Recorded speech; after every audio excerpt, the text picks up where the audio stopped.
What's up, you swollen-kneed deviants? We're back. We've returned. Thank you for listening to the show.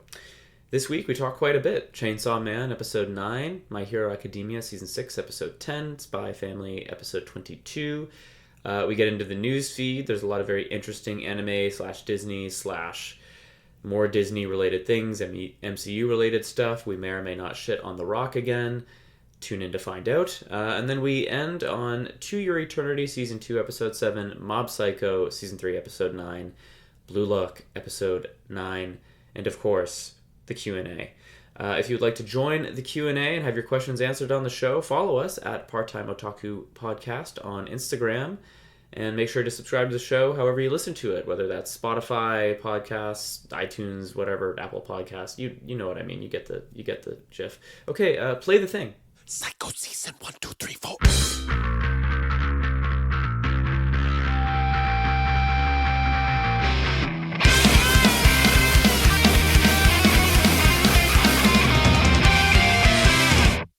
Oh, hey there, Grant. Hey, Dave. How you doing there, tadpole? Oh, I'm good. Swimming along. Wee little whippersnapper. You stripling? Is that another tadpole reference? Yeah, it showed up in the synonyms list that I was looking through. So, I simultaneously never want to see that list, and I also would want to have it framed on my wall. Yeah. How are you? How's your week going?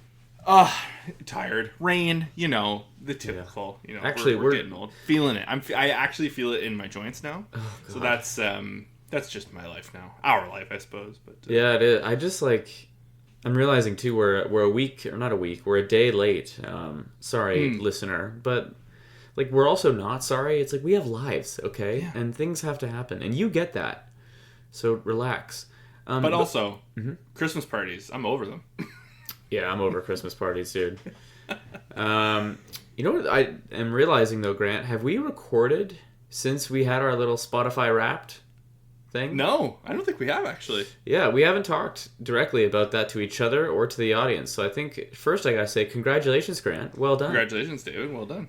We, we try not to stay glued to the metrics. I think that would maybe be potentially a little unhealthy. This outlet for us was started as a way to keep the friendship alive through COVID, and it turned into this beautiful podcast. But we try not to live and die by any listening numbers or like numbers or any of that stuff. But all of that said, it was still put a smile on our face. Yeah, it was still pretty crazy to see all the growth in 2022. So thank you for everyone listening. Whether you're an existing or a new listener, we really appreciate it. Yeah, we're happy you're here.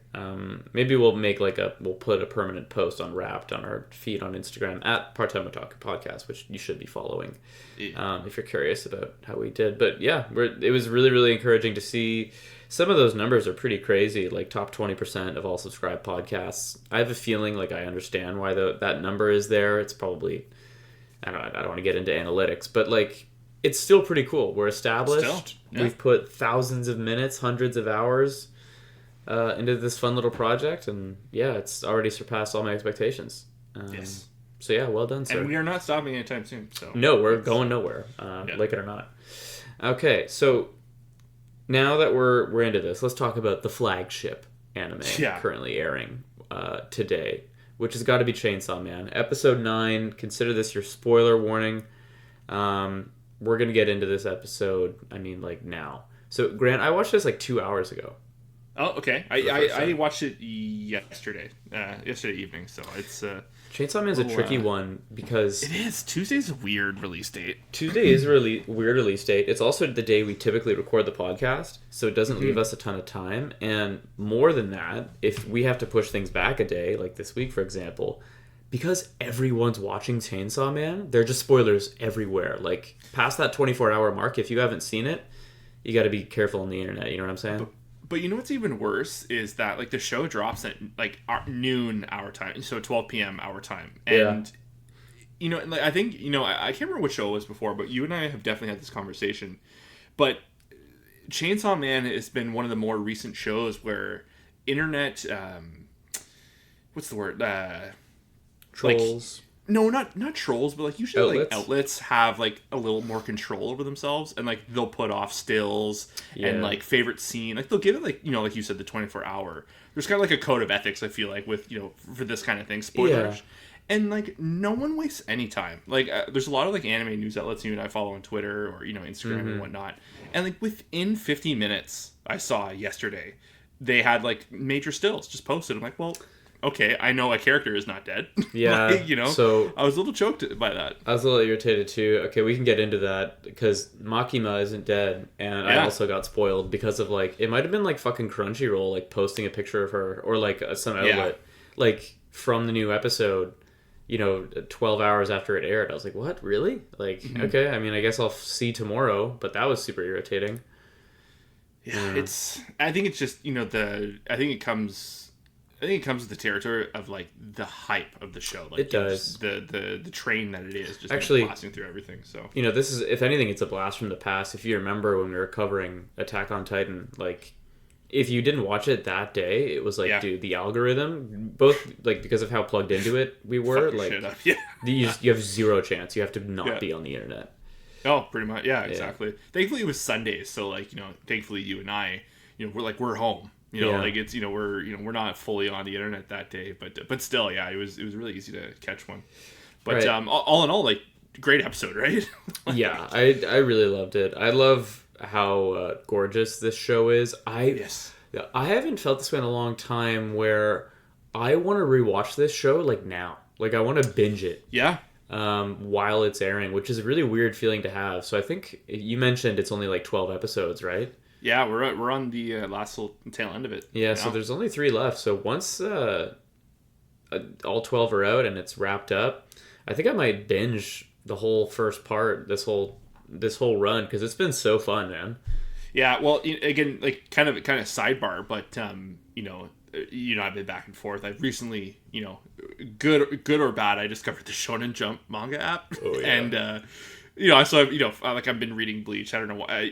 Mother's Basement put a phenomenal video essay out on the Bleach anime and the manga, and it kind of got. Well, he was really hitting home, like just and he was showing stills of the artwork, and I was like, you know what? I don't want to watch Bleach, but I think I'll read it, and I'm enjoying it. But that aside, I read the first chapter of Chainsaw Man today. Oh, nice! Because Shonen Jump app, yeah, and it's all there. It's just all sitting there. And that's so weird. Huge error on my part because I don't want to stop reading. Yeah. The way that first episode kind of just grabs you and kind of shakes you of like, all right, like you're not getting out of the ride now. Like you want to see what happens next. I feel like the manga does that on the exact same level. Really, the 1-to-1 is very, very cool. So, but so to your point of like wanting to rewatch it, I'm in the same boat. That's cool. But I also want to read it. But no, this you know what? Like this show just continues to get heavier each week, and I'm actually kind of surprised. And them playing around with plot armor, I think that's kind of like not a gripe that you and I have, but we tend to like kind of see it like a mile away. Yeah. And they really played with expectations in a fun way this episode. And it's always nice to be surprised. I agree. Like we're 9 episodes in, and think about some of the more provocative moments that the show has, right? There's a lot of dismemberment. There's a lot of death. There was a surprising amount of like adult sexual content that was not like done in the typical fan service anime way. There's drinking and blurred out vomit and surprise deaths of some characters that we were really starting to get to know and like, and some of those may actually be permanent. I don't know, man. It's like they're really pushing the boundaries of, I guess, what I'm used to. I don't want to be like they're pushing the boundaries of what's been done because I'm not an expert, right? I fully get what you're saying. Yeah, but I haven't seen something this big do this kind of stuff in this way before, if that makes sense. Not in this era, I don't think. Like I'm sure, like every couple of years, like there is a show that is a little provocative and a little, without sounding a little hyperbolic or but like a little. Thought-provoking. Yeah, of course. Kind of pushing the envelope, even just a little bit, and you can feel in so many ways. I think the animation is the forefront with this one. Like, what they're doing with CG is, like, very, very impressive. So I think, at the end of the day, at the end of the season, if that's one of the biggest takeaways with the show, if it's not the story, which it is, and the action, which it is, and all this and that, the package, the animation, like you said right up top, is it's top notch, and the way the fluidity of it is, and that's how you know it's working, because you don't notice. It's just you're in for the ride. That's the thing too, is like I know this sounds like you're saying the obvious part out loud, but like people need to hear it, and I think sometimes we need to be reminded, like animation quality does so much for the product beyond things just looking nice. Mm-hmm. Like the tone of today's episode, like there's this scene with Makima at this a temple at a high altitude, and like that scene is probably gorgeous no matter what because of how beautifully it's written. But like the fact that it just so happened to look stellar really elevated everything. You know what I mean? Like it takes everything to the next level when your animation is her voice actor is like phenomenal. She's really, really good. She has never once gone like up or down an octave. Like it's just the same decibel the entire time. It's actually impressive, like how still. I guess it's all in the sound booth. It's easy to control it, but even in like tense situations and like between that heightened moment, the heightened moment on the train, like her voice is just so like straight and narrow. It's kind of haunting, honestly. At first I thought it was. It's weird how like a voice doesn't change, but you can still get different effects from it depending on the context. Like you get that first. There's that one, the scene with when she first finds Denji, but I think the one that's always stuck out to, I think we've talked about it before, is in the second episode where they're at the truck stop or whatever, and she's getting him some food. You can kind of just see like the numbers running through her mind of like how she's going to manipulate Denji a little bit, and then you hear her talk and you kind of get that feel, and then the office, and you can always just feel like the pressure she's pushing on people. It's fantastic performance. I really like her. I think the word you used is right. She's kind of haunting. Like we're afraid of her and we don't know why.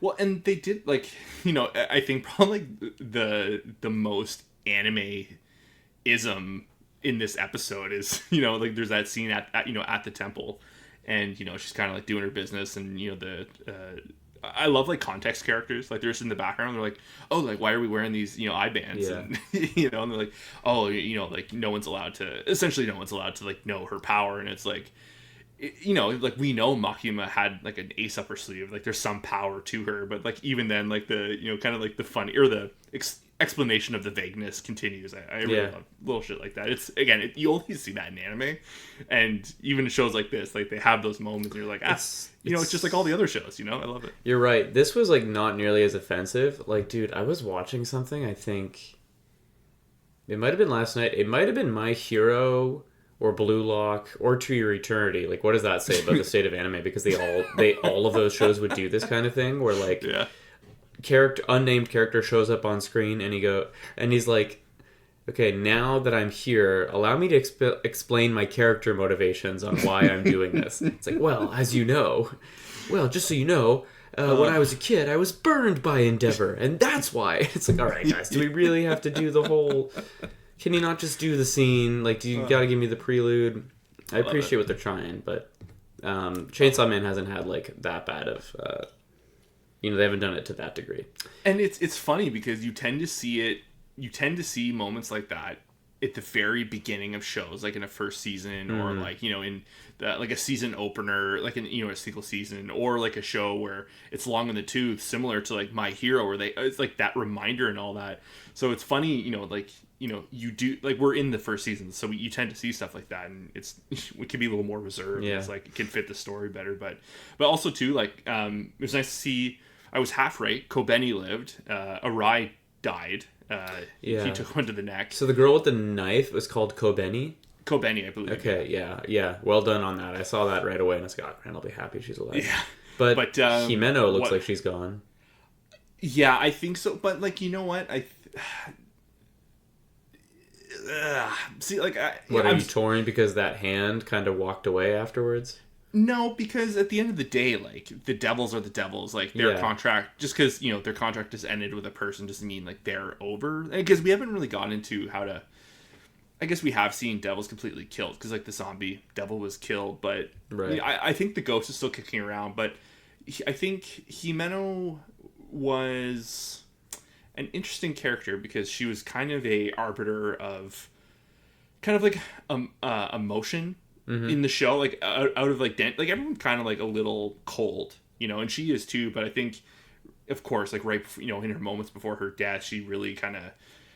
She was like that little bit of like a sunshine in the show. She had more heart on her sleeve than anyone else, right? And she was a little more of an extrovert. For sure. And like I said, I have no concrete info, but it feels like I don't think she's gone for good. Like whether she comes back to life, I don't think it's anything like that. But I think her presence is going to be a big part of the show going forward, no matter what. Like obviously just the connection between, you know, Aki and whatnot. But I just think that was too strong of a personality and too big of a character for just to be written off like that. Like I know, like, you know, and like, you know, in a lot of anime, some aren't safe. Not all characters are completely safe, but I really think deep down, you know, I could be wrong, but I think deep down Himeno is gonna have some like lasting presence in the show. Interesting. Maybe not the rest of this season, but I think in some way I think she'll be back in some capacity. I guess we'll see. Aki, critical condition. Denji, cut in half. Yeah. Okay, so the guy splattering. he fights was Katana called Man. Katana Man? Yeah, Katana Man, Katana Devil. Yeah. Whatever you. So here I'm sure I could find the answer to this, but I'm afraid to Google. Yeah, do you know what their relationship is? Like in the episode prior, that Katana guy showed Denji a picture. Yes. So do you know what was going on there? The Yakuza guy who was like essentially Denji's dad owed debt to this Yakuza guy. Mm-hmm. And, you know, Denji killed him because he became I think he just became like another zombie from the zombie devil or whatever. Yeah, but yeah. He's either the son or the nephew of that guy. And he had like a little monologue about like, yeah, he was a piece of shit. He only killed a couple women and a couple kids in his life, but like he took care of me and he spoiled me and you know, stuff like that. And Denji killed him. And Denji killed him. Yeah. So, but you know what? Like it's interesting because that whole character and like, you know, his connection to Denji in some way, like you can definitely tell like it almost feels like there's like the crew that has attacked them has been amassed for like or brought together for like a reason, a specific purpose to get the chainsaw's heart, right? Yeah, I don't think it's some like secret cabal. I think it's like almost like a makeshift like get a crew together to go after them now, because it just, you know, like it almost seems like, or maybe they could be like a known group because like Makima knew all their names. I think that's the thing that's really been puzzling me since this episode. Yeah, is she had all of like essentially the grunts. So that's the peculiar. Go, so. Let's talk about that. First, we have to say, I think the reveal of her power and the mechanics of what she's able to do, like she got life sentence prisoners and brought them to a specific location, presumably for maybe some kind of spiritual boost or like line of sight, who knows? But like that whole reveal of how she killed those people was awesome. Yeah.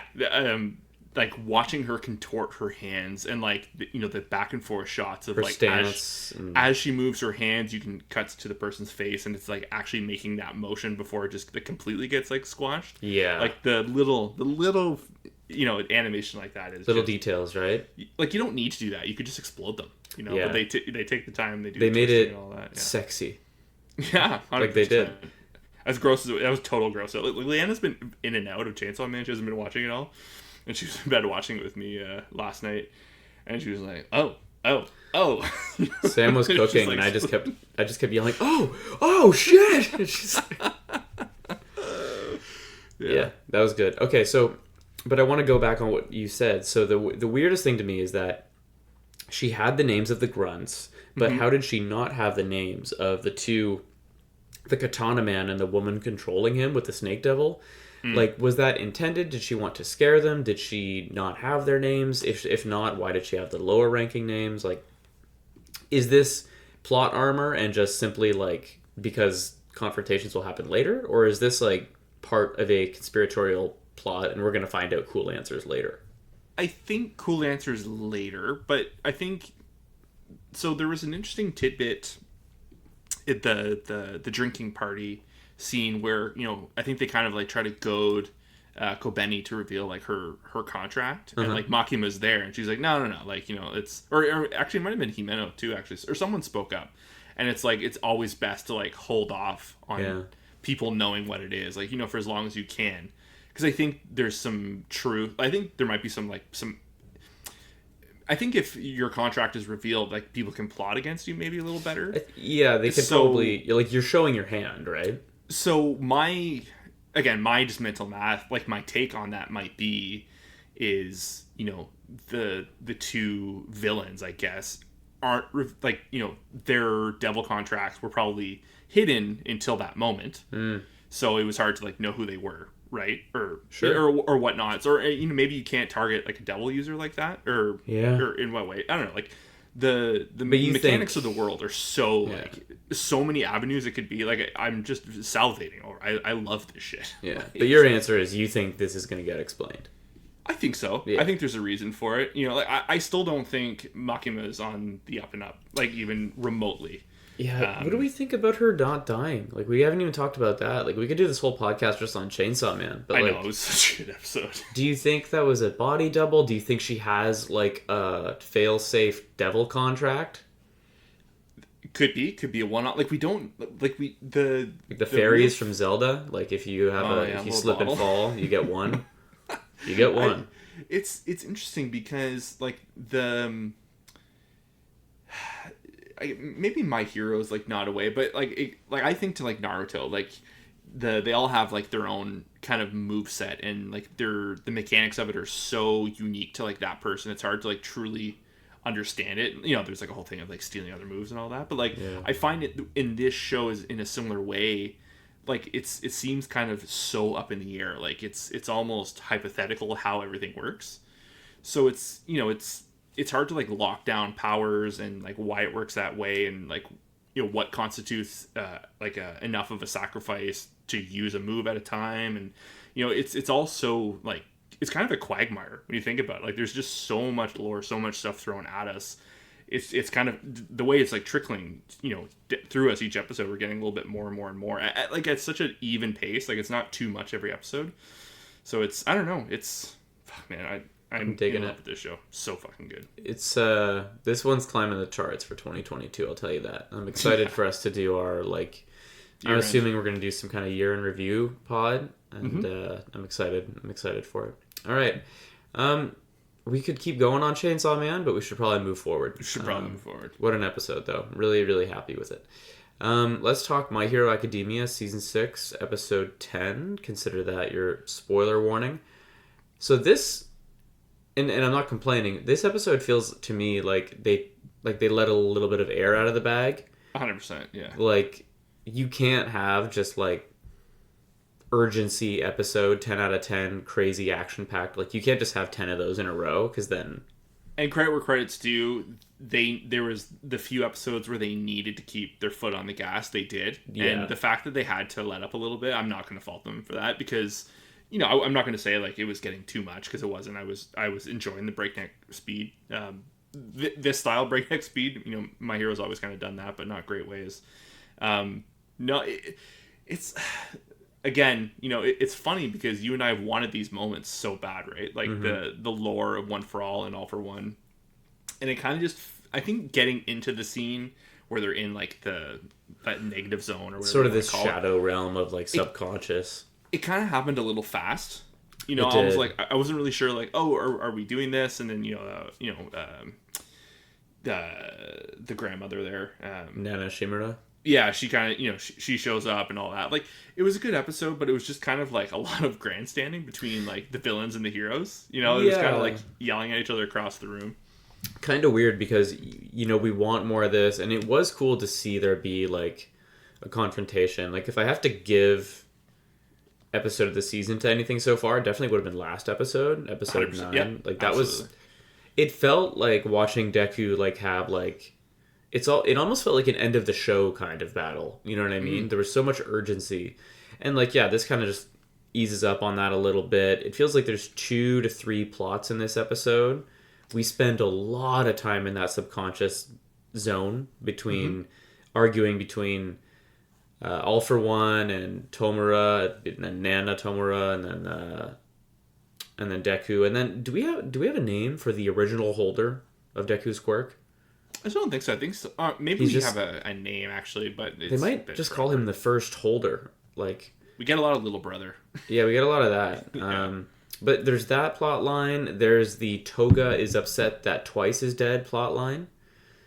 Oh yeah. And then there's the Gigantomachia is still like a bulldozer on his way to fuck shit up. If there's one thing, like I'm kind of like my brain. I don't have the mental energy for it's the whole Gigantomachia stuff. Like yeah, it's weird. So my prediction. I've never liked that character personally, or that whole setup. It's very weird. My bet is that they're going to use him to like roll this into a second conflict, like let Tomura escape. And then maybe all the villains, or rather all the heroes, have a showdown with Gigantomachia, who like Gigantomachia, whatever his name is, and he allows like the League of Villains people to escape.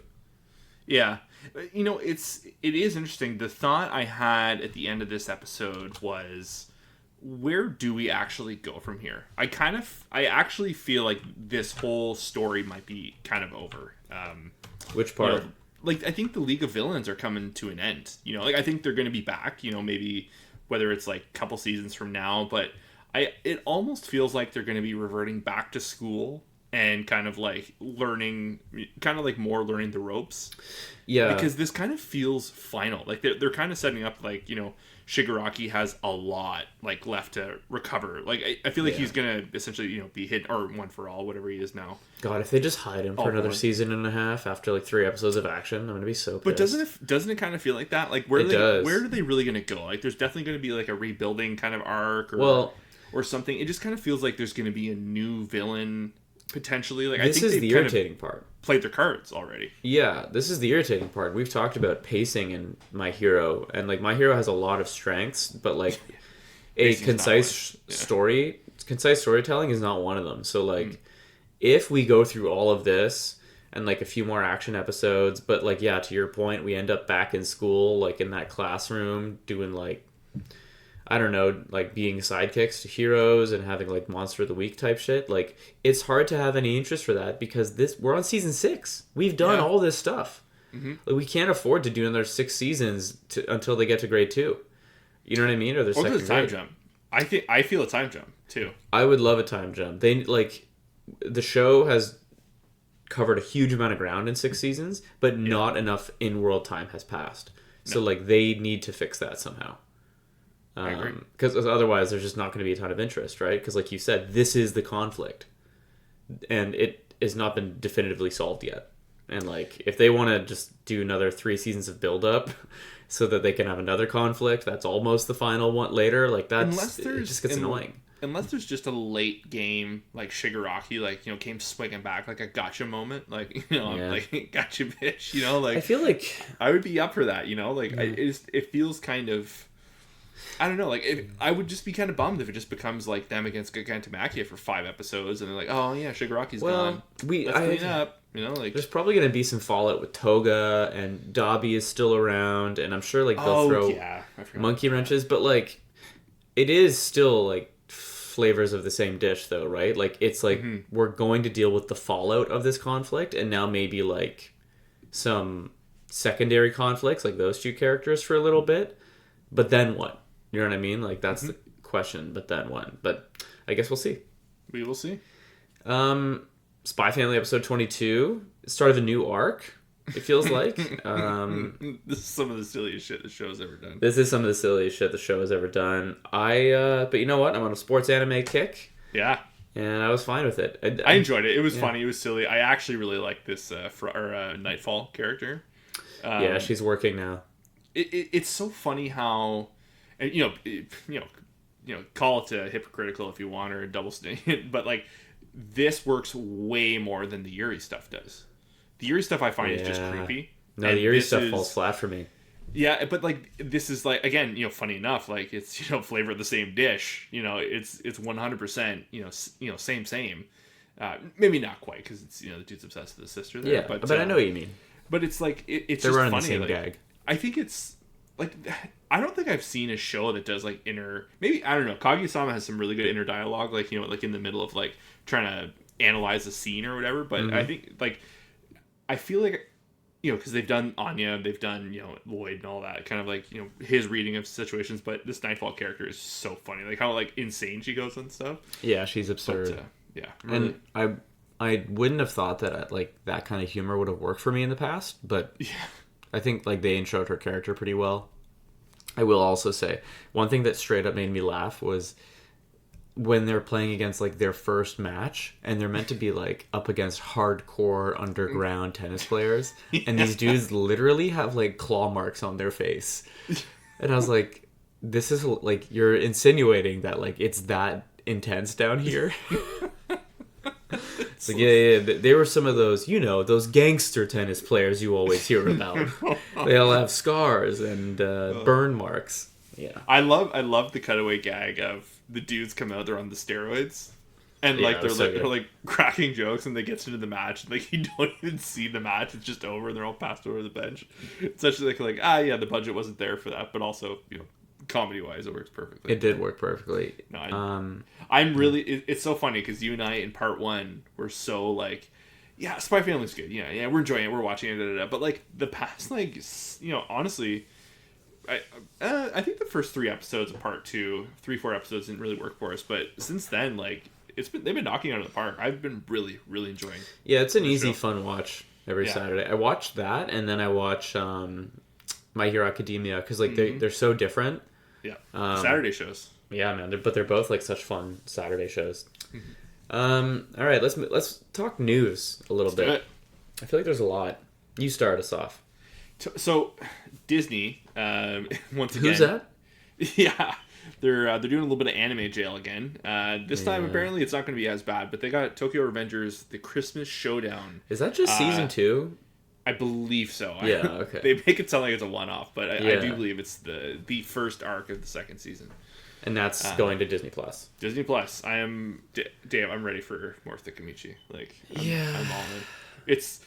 We were so low on it, and it like crushed us, towards the end. But I can't deny I'm excited for it. On Tokyo Revengers, you're talking about? Yeah.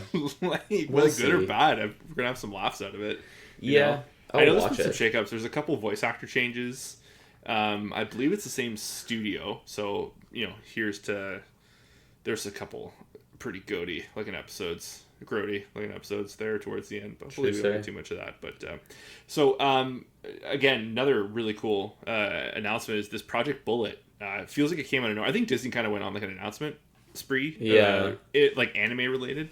But this Project Bullet, it's from the creator of Jujutsu Kaisen. Do you know if it's the director of Jujutsu Kaisen or if it's like the mangaka? I think it's the manga, like the source material is okay. from the same guy that wrote Jujutsu Kaisen. Sweet. So anyway, he is getting a Disney Plus original series.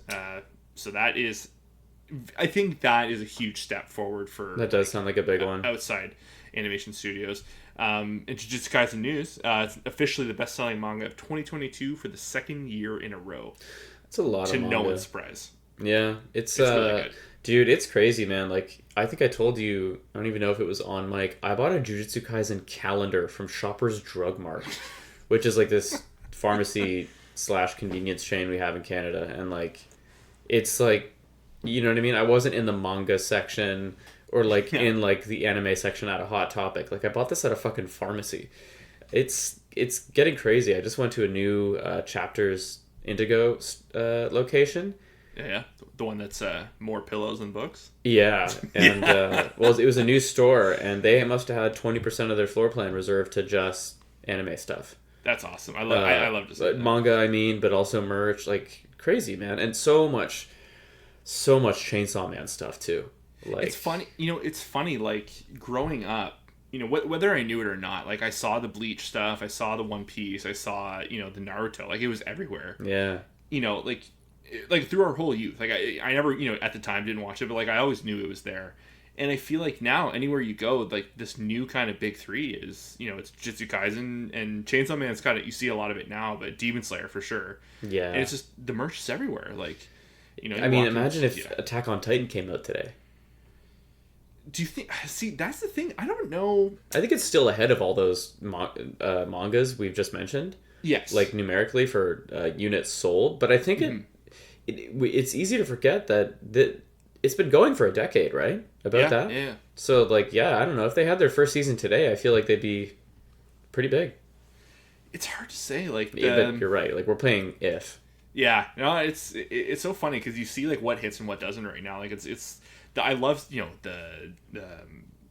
on Reddit and the various forums and all, they kind of essentially have like the show charts and character charts, and like we're essentially kind of getting the different sites kind of compare, and you kind of get the litmus test like where people are like their viewing habits are, and it's so fascinating how like vastly different the viewership from different sites is based on these shows. Like you always see it all the time on Reddit, like people saying like, oh, why isn't this show on this like top 10 list, and someone's always commenting saying like, oh, you should go over to there, like it tends to be more popular with like that site, and like the fans there. It's so weird how it's funny people fall on even just r/anime, like their upvoted discussions of the week, like it'll be Chainsaw Man at number 1, and then like number 2 will be like something that could not be further from Chainsaw Man. It'll be like My Dress Up Darling or something. You know what I mean? Like the medium has a very wide array right now, and that's only a good thing. 2022. Here, I'll take the reins here for a minute. Mandalorian Season 3 coming out March 1st, 2023. Fuck yes. Let's go. We should consider, like, I don't know if we'll be doing like a post-show then or something, but we have to do some kind of discussion for Mandalorian. Yes. Season 3. Because I think the last 2... You've watched them live, and I was behind both seasons by like a year or more. Oh, that's true. Yeah, you remember? You weren't up on that right away. Yeah. Yeah, and now I am, and I was like, yeah, of course. I waited, and then I was like, yeah, I think everyone was right. This one's gonna be big. Yeah. I've got like back-to-back Lord of the Rings stories here. One of them matters more than the other, but I thought I would mention this. Bernard Hill, who played King Theoden, says that Rings of Power is a money-grabbing venture that he has no interest in. He also said they went way too far with the Hobbit series, and he feels like that it lacks integrity. But he wishes everyone the best. Yeah, I love quotes like that, because it's like, wow, like at the end of the day, like you're speaking about it right now, so like you're a part of the problem you're speaking against, and also getting your own little limelight there, but. Yeah, you're not wrong. No, of course he's not wrong. You're kind of stating the obvious. It's so funny how this is news. Like everyone has been saying this. It's funny when actors or just people in general, like people within the industry, when they say the quiet part out loud, right? Like I hate to do this again, but we were off mic and we were talking about The Rock, and it's like, how is no one saying the quiet part out loud here? You know what I mean? Like about how this guy's kind of super disingenuous, and like his whole brand is about success and working hard, but like this guy's a walking pharmacy. Well, it's funny, like last year, I remember last year we spoke because he so tomorrow is the Game Awards, and he was on it last year, and he had like a whole 5-minute block, literally like 5 minutes of him just on screen, like just you could tell he had a script, but he just chose to not, and was just going on his own little thing, and like essentially promoting his own stuff. And that was like the date, like market last year's Game Awards, where I'm like, I'm fucking out. I'm done with you, man. Like I don't check care. Out these shoes I'm selling with the UFC. Check out this drink that I've sponsored that allows me to succeed. It was the drink. That was what he was really pushing. Yeah, he I forget what it's called, but he's anyway. I'm not gonna do The Rock again, but Tarantino is just coming off this little press tour of he's like, yeah, I mean, the worst movie era in history is the 80s, but it's unmatched of how bad it is compared to today. You know what I mean? Like, it's interesting when people in the know in the industry are like, yeah, just to be clear, this is how I really feel. Because oftentimes these people are so beholden to those studios and having those relationships that, like, you don't really talk shit. That's just, like, one of the things you'll notice, right? Is, like, Jimmy Fallon isn't going to ask The Rock, are you on Sauce? Because, like, they have the same fucking boss at Warner Brothers or wherever. You know what I mean? Like, you just don't ask those questions because it's not healthy for the industry. But yeah, it's funny for Bernard Hill to be like, yeah, I don't give a fuck. That's greedy bullshit. So it's so funny because he's so outside of like the Hollywood system. Big time. And like it's always those people who are like outside looking in and just like throw that stone. And we're like, yeah, there's gonna be no backlash from me, so I'm just gonna be honest. He's, like you said, he's sort of outside the system, right? He doesn't give a fuck. He's my king, so whatever the fuck he wants. He is my king. Rohan for life. Yeah, dude. All right, let's stick with Lord of the Rings related things. Actually, I had no idea till I opened up the show notes. This bummed me out. Such a bummer. This is a bad one. The fan favorite role of Orc leader Adar from Rings of Power Season 1 has been recast. Game of Thrones veteran Joseph Maul has been replaced by Sam Hazeldine from Peaky Blinders. No idea who in the this part. He looks sort of familiar. I googled him, but I mean, generally speaking, these things tend to come down to like I recognize this either guy. scheduling or negotiations or something like that. Like I remember in it's Game not always ill will. Yeah, it's not always. I remember in Game of Thrones, they actually Dario Naharis was an important character, and they recast him between seasons, like just after he had his like premiere, and it was the original guy who was going to play him was the first villain from the Deadpool movie. Oh yeah, and I remember like kind of recognizing that dude, but the guy that replaced him with, he was in another HBO show. He was in Treme. Yeah, one of the guy from The Wire, one of his shows. But yeah, no, I do remember that. That was a jarring one too, because it was such a drastic difference. They went completely the other way, right? Like you have to kind of either make the choice to do like a lookalike, someone who's gonna kind of be in the same lane, so it's not too jarring for audiences, or you got to be like, no, we're doubling down, go for something creative. Let's like, if he was a brunette, let's get someone blonde, or you know what I mean? Like they go very different. But this is just weird because I remember us both saying that Adar was one of the stronger. I think he was the standout between him and Galadriel. I think, the actress. But no, Adar was fantastic. Yeah. Dave, did you check out the new Guardians trailer that came out? I did. I'm realizing, and I'm wondering if you've thought about this. Like, I think I'm gonna have a problem, like when some of these shows or movies finally roll around, because I am not watching all of like Phase 4 Marvel. Like, there's just no fucking way. Yeah, no, I went to go see Black Panther last week or the week before. How was it? Didn't love it. No, it was fine. I think that's probably a worse thing. Way too. I guess Sparks and Notes way too long. The lighting was awful. It was. I feel like there was parts in the movie that was just pitch black. Like I couldn't see anything. Bad cinematography. I don't know. It was just a CG fest. I don't know. It was just a little too much. But before the movie, I sat in the parking lot for 40 minutes watching recaps of all the Marvel shows. And I was like, just in case, like I'm out of the loop on something in this movie. And I think I'm because you had mentioned messaged me this weekend of like, hey, like should we watch the the Guardians holiday special? And I was like, yeah, I can try and find the time. And then like when it came down to it, I was like, I'm gassed, man. Like I actually have no energy to jump into a lot of this. Yeah. So it's I'll mention it real quick for you. Just while we're here on the Guardians special, I would say like, if you have like 45 minutes and it's like an afternoon and it's raining, or like, you want to listen, like you're in the holiday spirit because it is a Christmas special or it's a holiday special, throw it on. You know what? If they had told me sooner, I would have watched it immediately. Is that it's mostly, in terms of screen time, starring Drax and Mantis. Oh. And that is like a much bigger ad than any of their trailers have done. Damn. Okay. And That's good to know, they're a great pairing. It's quite funny. The two of them are so fucking good. They get Kevin Bacon. He's funny as shit.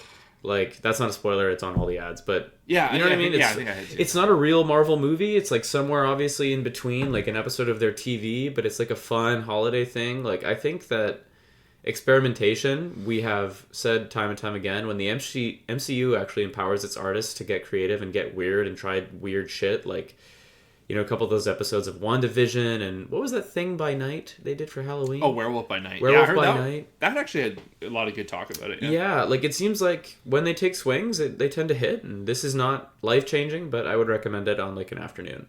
Sweet. I was on, I was like a couple alcoholic eggnogs in by the time I turned it on, so maybe that had it working for it, but... I fucking love eggnog. Right? People think I'm weird. No. Eggnog's dope. You're not. It's so good. A little bit of bourbon. Yeah, dude. Yeah. All right. So Guardians 3 is coming out in May 2023. Okay. The Last of Us full trailer is out, the HBO show.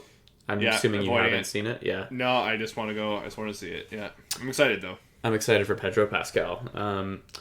and to see if they do this right. I will say, Grant, the effects look quite good in the trailer. That the teaser that I think that we had talked about a few months back looked awesome. So yeah, I'm not. I don't think they're pulling punches on this one. I think they know they can't fuck this one up. I hope not. This feels like a big one. Star Wars Jedi Survivor, I think it's a sequel to the Fallen Order. Yeah, that's coming in March too. We got a lot of shit coming in March. I'm so excited for this. You have no idea. I love that last one. Yeah, that was a beautiful game. I haven't played many games. We talked about that a lot, but I played that one and it was great. And lastly, MAPPA, in its bid to put every other anime studio out of business, is going to be animating One Punch Man Season 3. And I didn't even know they were doing a Season 3. So, take that. I remember them announcing a Season 3, but I remember they were kind of sparse on details of who was doing it. But MAPPA being involved is no surprise. Dave, have you ever just thought about like getting into like, wrist insurance? Wrist insurance? Yeah, for like animators and stuff like that. As an entrepreneurial venture? Yeah. Because I feel like we'd like make gangbusters. They probably all got alone. arthritis, tendonitis. They probably have. Yeah, I've seen those Corridor Digital guys. Like some of them are wearing wrist guards. Yeah. Just because of all the pointing and clicking and whatnot for digital animation. Before we move on from the newsfeed, I know I knew I was forgetting something to add to our newsfeed today, but I had sent you an article from the CEO of WIT and WIT Studio and Production IG. Mm-hmm. He did an interview with Anime News Network, and I really recommend people go and read this. It's a very short, it's very well translated, it's very clear and concise, but I highly recommend people read it. Some very, very interesting things are brought up about like kind of like the state of like crunch and relationships with like Netflix, because WIT Studio has done a couple projects like Bubble and Vampire in the Garden. Yeah. But he kind of like flagrantly says some things about like working with Netflix that I have never, ever, ever, ever seen anyone say. Wow, really? Yeah, just kind of like, like the along the lines of like, their expectations are like a little ridiculous there, and like we can only do what we can, and like we're still trying to figure out like their model, and their model doesn't necessarily work with everyone, and it's just like it's not like crazy things he's saying, but it's just like I feel like in any medium, whether it's anime or TV or movies, like just kind of like so open of like. Yeah, like they don't exactly have it figured out either, and like, but we're still like want to continue like a relationship with them to get it right. And it seemed like so. It was just foreign to me. I was like, wow, that's kind of honest, and talking about how like things, like Netflix and Amazon and Disney, people are complaining about them, because they're getting all like these anime contracts or whatever. Yeah. But he makes the point of like, but we're getting better wages, and we're able to pay our people more, and we can reduce on crunch and this and that, and like again, he's the CEO of a company. He wants to say there's no crunch and like the working conditions are better, but it kind of seemed a little genuine there. So if anyone, check out Anime News Network. It's probably at close to the top of the site by the time you're listening to this. At air date, maybe we'll share the story on our Instagram. It was, like I said, it was short. It was just very fascinating because you don't always see a little peek in behind the curtain like that. Like we just said a minute ago, and at the top of the newsfeed, like it's funny when industry working people have these odd moments of honesty, because it feels like everyone else the norm is to be buttoned up, and like you don't talk about that stuff because you don't want to hurt your relationship with the studio, right? Like this is a great example. Most people who do work with Netflix don't talk about how hard it is to work with Netflix, right? They just hope they get to work with them again. And get that check again. Also, he flat out says why they didn't continue Attack on Titan. Wow, really? Okay, don't tell me. Yeah, there's your teaser, audience. There's your teaser. So that was, and I think it was something we all kind of knew, but it was just like confirmation. It was kind of nice to see. Okay, well, that's just. I'm gonna look that up. I'm gonna read the rest. All right. In the meantime, we got a couple more animes to talk about here, Grant. Mm-hmm. All right, let's start with Your Eternity. You go. Dave, I don't know why you're laughing. Just for the listener, season 2, both our coverage of it and its content has been tumultuous. I'll just say that. We have we've been a little critical of it because it is a bit of a departure from season 1. Well, it's a major departure from season 1. So what did you think of season 2, episode 7? There's your spoiler warning. Dave, I kind of liked it. Mm-hmm.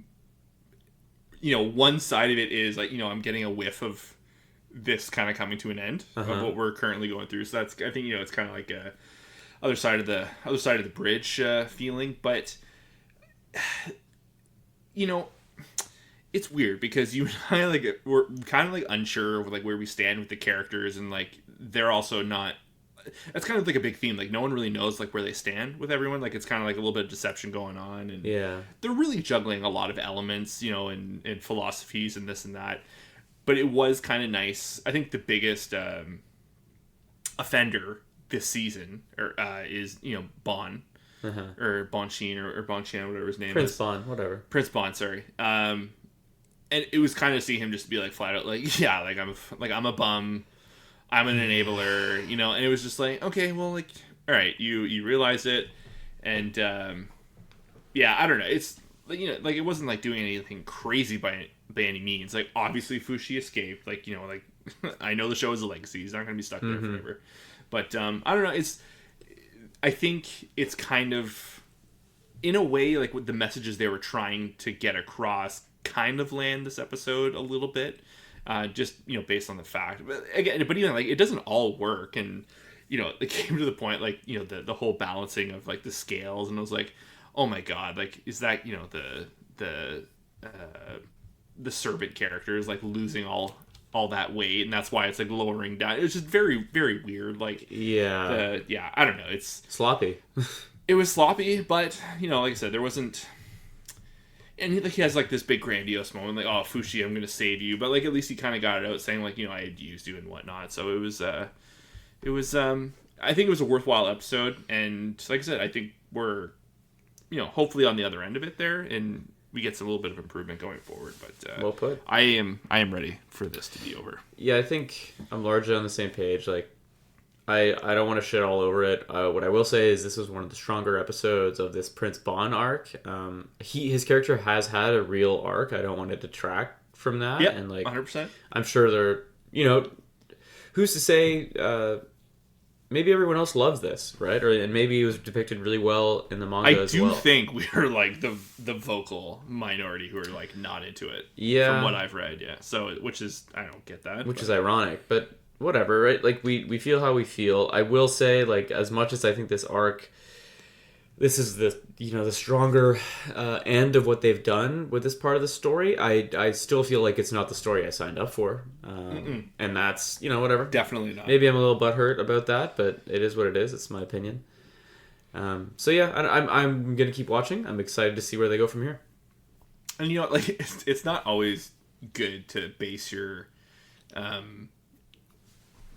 not trying to base your journey on like the OP of a show, but like they show so much in the OP, and that could be like seasons away. It could not be stuff that even happens in this season, but like I think there's more characters, and I know there's more to come. Yeah. So like I'm not upset by any means. Like we had a bad arc last season. I moved past it. I was excited for season 2. I think it's no different now. Like just this is behind us. It's a thing that happened, and if the story improves, it improves. If it doesn't, well, we'll see. But yeah. True say. It got renewed for a second season, so like there is some confidence in the show and the story. You mean right? a third? Like, well, no, but like this season, yeah. The fact that it got a second season, where like not everything gets a second season right off the bat. True. So the manga's over, eh? I believe so. Yeah. Yeah, I read that recently, so I wonder how much is left. I wonder how many more seasons they can pump out. I'll be watching for a little while. I'm gonna finish the season, and we'll do like a review of all these shows, like because a lot of them are gonna wrap up around the same time, and we'll see how it goes. All right, talking about something that's having an incredibly strong run. Yeah, you want to cry? You want to cry a little bit? You guys feel like tearing up? Let's talk about Mob Psycho season 3, episode 9. There's your spoiler warning. Episode 10 came out today, but if you may remember, we're recording a day late. We haven't seen episode 10 yet. Apologies. Let's just talk about episode 9 for now. Yeah. Okay, I'll start us off this time. It's weird because I feel like I'm repeating myself, and only with Mob Psycho when I say this is one of my favorite episodes of the show they've done. Mm-hmm. But like they're just having a very, very strong season. And this, I don't know, man. Just on paper, I don't like this kind of stuff. Sure. Like this just isn't up my alley. Like if you were to say, hey Dave, like there's this heartfelt kind of young shonen, and this whole episode is about asking out a girl, and then he asks all of his friends for advice, I'd be like, dude, I don't want to watch that. Like I appreciate, you know, the adolescence and the all these stories kind of rehashing youth and all these like fun moments in puberty, and like I get it. But generally speaking, that's not for me. But I just care a lot, I think, for this character that they've had us invest in for 3 years. And I felt oddly proud of him. I know that sounds so absurd. No, Dave. But I haven't really felt that way. Yeah, truly. You know, I've felt like really connected to a lot of protagonists. And Mob's one of them. But like, yeah, in a way I'm not used to feeling. It's I don't know. It's cathartic watching this show. It truly is. And you know, Mob is such an incredible character, but I think, you know, at the end of the day, like, you know, like a lot of anime in this kind of, you know, subgenre, it's like you live or die by the ensemble cast, right? Yeah. And the Mob Psycho is one of the most heavyweight, you know, background characters of any show, like, you know, between, you know, like the Body Improvement Club and the, you know, the Telepathy Club and Reagan and Shirazawa and Hanazawa, you know, like everyone, like the, you know, the callbacks to character, you know, older characters like the Flower Shop guy, and like the animation in the Flower Shop, Dave, like come on, man, like fucking just, you know, Studio Bones just out here like taking everyone's lunch. Yeah, man. Like a 3-second like just shot of a flower. You know, of just a flower shot. It blows my mind. But it's funny. It's like, even if they don't have a fight in an episode, they're like, well, it's in the budget, so like just make everything else beautiful. Yeah, we got this money to spend. Let's just go for it. Yeah, but I don't know, but I'm down with it, man. I love, and you know, like again, I'm more, you know, this is definitely more my wheelhouse with these types of shows, and this is my bread and butter. But like even then, like it's still a cut above a lot of that. You know, like it'd be so easy to make, you know, Mob going from group to group and character to character, you know, asking them about, you know, how he should ask out, you know, the girl and whatnot, and all their answers are so true and genuine to who they are. Yeah, you know, like I also love that none of them had confidence other than maybe like Reagan. Like, yeah, and even then Reagan's like looking up answers on his phone, and I love Shirazawa's like, oh yeah, I guess Master doesn't know everything, but yeah, it's so funny, like. There's so many scenes and so many characters, and like right off the bat, you know, I always forget he's one of the members of the Telepathy Club. He's the one of the. It's the scene where the teacher makes the announcement about Subane is leaving or is moving, and or Subane. What, I'm blanking on her name. Anyways, and it cuts to that character like in the club, and he's like, oh yeah, like I forgot, like Mom had feelings for this girl, and it's just like. That's such like a tender moment of like a friend like thinking of his friend, you know, like I don't know, it seems so silly, you know, to talk about it, but like if you watch the episode, if you've spent time with these characters, this is such a powerful episode, like all the moments leading up, even especially the ending. But yeah, the ending, there's a really big twist, and spoiler warning, but like he Mob gets pretty hurt. Do you think he's gonna be okay? I think he just loses his powers. Ooh. I think. Wow, fucking ladybug just hit me in the fucking face. Sorry. Yeah, no, I think he just gets, you know, hit in the head hard enough, and he somehow like either he blocks out his powers completely, or he reverts, and you know it's a sad story, and he goes back to his old ways where he kind of holds everything in. I don't know. I don't think he dies. I don't think he dies. I think the losing the powers is like the front runner for the theory. I think that's pretty great. Mm-hmm. And you know what? That wouldn't even be so tragic, would it? Like he might just finally be able to be a kid. He wouldn't notice the difference because he's living a life without, you know, Reagan from the get-go is like, you don't use your powers on people or like, you know, mundane stuff there, you know, like just, you know, be a person because that's who you are, and you know that's always been Reagan's message from the get-go, and that I think we're due for like a very big one-on-one Reagan and Mob moment, like just the solo, no background characters, whether it's in the hospital, because you know like Reagan truly has been like a, you know, much of a scumbag as he is, and I know we all love him, but at the end of the day he has been a father figure to Mob in so many ways, like a mentor literally, and I think the fans are overdue for like just a really good like a send out between the two of them, and I think that might be the ending. God, I just want that now. Is it 12 episodes or 10? I think it's 12. Yeah, okay. So we got a 12 or few more. 13, yeah. All right, God, strong It was season. announced. I know Crunchyroll made a post. We were bitching about it earlier, but they flat out said the last arc has begun for this week's for this episode Of last course. week. So I think it's all encompassing. Kind of everything's gonna be wrapped around this. It's not gonna cut and then have like another one-off episode. I think it's all gonna be encompassing. So. All right, Yeah. I'm excited, man. I'm really digging season 3. Did you get a chance to watch any Blue Lock? No, It's fine. You've been after me for many shows that I have just refused outright to watch. But what I will say is I'm on episode 9. I'm caught up on Blue Lock, and I'm actually curious, and I'd be curious about your take, which is why I want you to eventually watch this. But I will. Believe me, I will. I'm curious if there are manga fans out there. It feels like Blue Lock is they're pulling out a lot of the stops early. They're hitting a lot of the big plot points / character development moments. We're only on episode 9, and there've been quite a few twists and turns already, and it just makes me wonder how do they keep this up?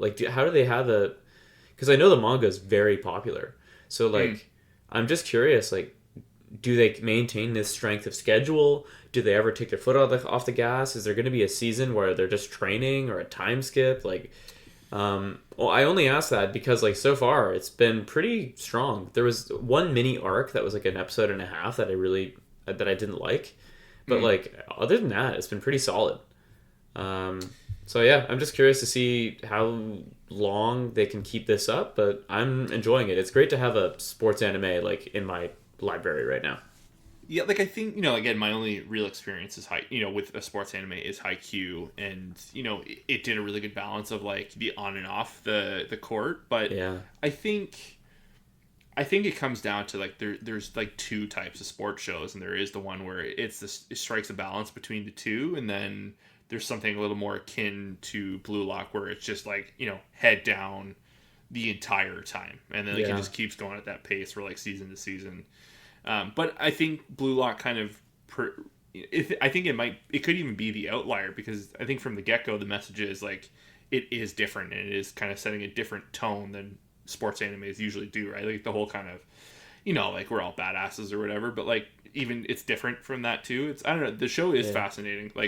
Of any, it's funny, Chainsaw Man is hyped, and Mob Psycho and My Hero and all, they're getting all this love everywhere, but funny, on Twitter, just in my feed, nothing comes close to Blue Lock. The amount of people talking about Blue Lock is crazy. Yeah, it's just funny. The hype could be in tandem with the World Cup, because there's a lot of cross promotion. Yeah, between the Japan team and the Blue Lock IP, which is cool to see. But a lot of Blue Lock going on right now. But I am looking forward to watching it. Again, I think I'm mentally ready to kind of jump back into where I left off. We just gotta get a couple of these things off our plates, right? A couple shows are gonna be wrapping up here. We'll have a little bit of room for more. Isn't it crazy, dude, that we were covering Rings of Power and Hot D in the middle of all this? This is so much content. I know, second season, baby. All right. So speaking of content, that's it for this week. But we're gonna talk about the Q&A. A reminder: hit up our Instagram at Part Time Otaku Podcast. Mondays or Tuesdays. We usually have a post in our stories where you can ask anything in these Q&As. Typically entertainment, TV, movie, anime related. Grant, I'm so stumped by this. Are there any anime Christmas holiday specials or movies that you're aware of? And if so, can you recommend one? So there's one that I know for a fact is it's a movie. It's an anime movie. It's quite popular. It's called Tokyo Godfathers. It is set in and around Christmas. I know that's a very popular one.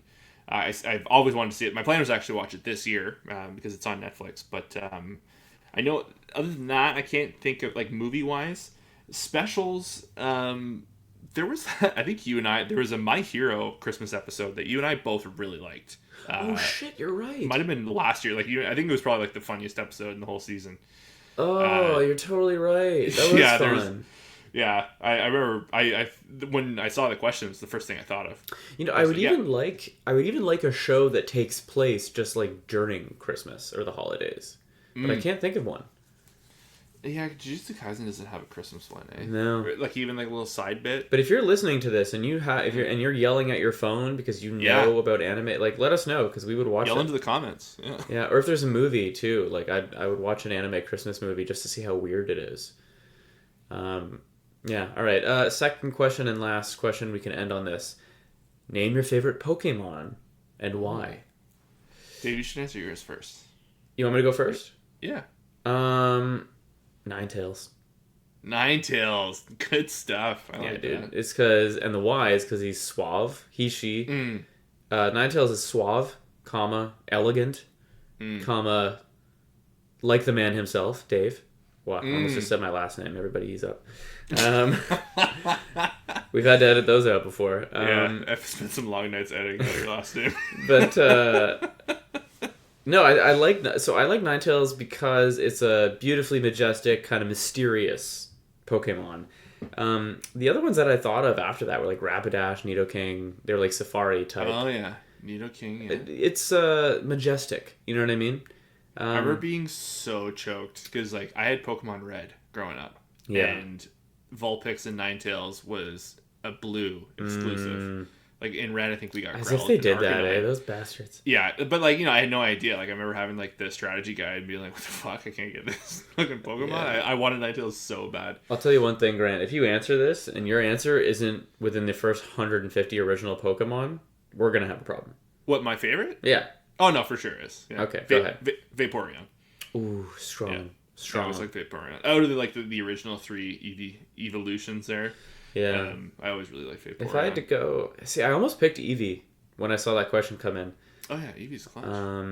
Vaporeon's great. I always really liked Haunter and Gengar. Yeah, Gengar's a big one. And it feels like taking a legendary Pokemon is cheating. Like, you can't take one of the birds. Of course. Yeah. Or Mewtwo or Mew. Like, that's just cheating. What else did I like? I really liked Pinsir. Do you remember him? Yeah, that's like so Pinsir. weird. You would like a Pinsir. You're a Pinsir I like fella. bug types. I also really like Victory Bell. Dude, yeah, that's the most Grant thing I've ever heard. I know. Anytime we play Pokemon, the various iterations. Are you in Hufflepuff in every Harry Potter quiz you take? Me? I don't know. I don't think so. I think because anyway, go ahead. But anytime we play Pokemon, Crin's like, I'm always keeping an eye out on a Bellsprout for you, Dad. It's like, thanks, Crin. See, my dad, not that Magmar type. He's that Bellsprout type. Yeah, he likes them Bellsprout. But yeah, no, I liked it. Who else did I like? It's so funny. Yeah, the it's so funny because we're playing the most recent ones, the Scarlet and Violet. Yeah, I'm not gonna get into that because it's not worth anyone's time. But it's just funny. Like you see these, they try and cross. They kind of like make a balance of like getting Pokemon from every era into like that game, and it's just funny to see like. This time around from like the original 150, this is who gets like the spotlight. Like they're bringing back from like the archive. It's just funny to kind of see like who. Yeah, well, I have to imagine their lineup is so big. It has to be like a weird rotation, right? They're officially over 1,000, I believe. That's absurd. Yeah, crazy. Yeah, that's a lot, man. That's fun. When we were kids, I remember I knew kids that could recite all 150 in order. Well, because you could do it then. You could sit down and like brass tacks. You could like really remember it. We all had the poster. God, I remember that poster. Yeah. Gosh, all right, so let's not go down nostalgia lane. We'll be here for another hour. good questions. Thank you for the questions. If you would like your question answered on the podcast, hit us up at Part Time Otaku Podcast on Instagram. Follow the podcast on Spotify, Apple Podcasts, wherever else you listen to podcasts. I think we're also putting the shows on YouTube now. If you prefer to have like a YouTube tab going in the background, look us up there. We'll be back on our regularly scheduled order of release probably like next week. So we'll be back on Wednesdays, but I'm thinking out loud now to myself, Grant, we're probably going to have some scheduling issues with the holidays, but future David and future Grant, we'll deal with that. Thank you guys very much for listening. We'll see you next week. Grant, say the thing. Bye, guys. Cheers.